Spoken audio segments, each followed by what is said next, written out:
Good morning, day off na naman tayo. Good morning mga ka-employed. Kumusta na kayo lahat? Eto, day off na naman. At napagutusan na naman nga ako ng ating napakagaling, napakaganda at napaka-sexy. Yun nga. Gagawa ako ng shelves para dun sa tindahan ng aking ate.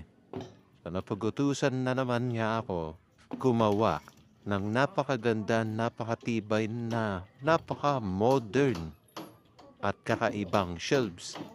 Char lang. Day off natin ngayon, so magpapawisit tayo sa bahay. Tamang tulong na rin yung ate ko dyan para at paano mapabilis yung gawain. Tapos mamaya, darating na din ang backup ko. Pero bago ang lahat, shoutout nga pala sa mga tropa ko dyan. Taga Bataan, Pampanga, dito sa Cavite, sa Las Piñas, especially taga Laguna. Alam mo na kung sino ka. Salamat sa suporta guys. So, ito na nga, tuloy na natin to. Let's go.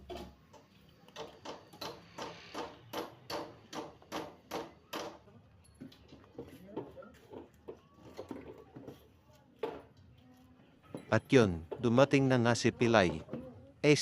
Yung backup ko sa dumating na. Pero hindi yan tutulong. Taga-utos lang yan. And si Adoy, pamangkin ko yan guys, pero hindi halata kasi mukha akong bata. Hey. Na, tamang hawak din siya dito. Kala mo talaga Allah, anong maitutulog yun dyan? Yan. Nagtatagalaw ng paho niyan guys. So dito tamang suwat-suwat na rin tayo dito ng mga pwedeng patuhan ng product natin sa tindahan. So magtatayo nga pala kami ng mini Walter Mart.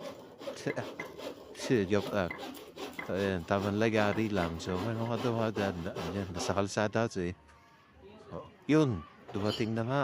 Yung pamangkin ko, ayan, namingi ako ng dugo. Sarap niyan. Hey, tas tamang pang...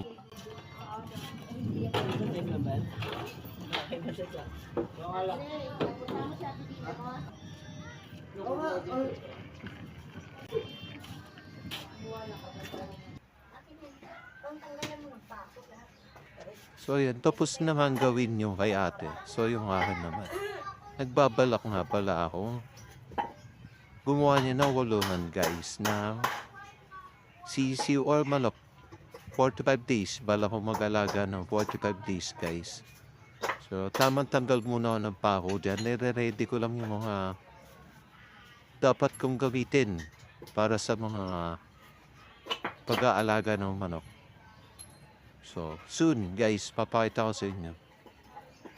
Pag-aaralan ko muna kung paano yung tamang proseso ng pag-aalaga. So, magbabola muna ako dito. Ready ko lang muna yung mga dapat gagawin. Tamang flex-flex na rin tayo ng braso dyan. Kahit payatot. So, ayan. Guys, stay ka nga pala sa mga nakarating dito sa video na to. Salamat guys and God bless. Thank you.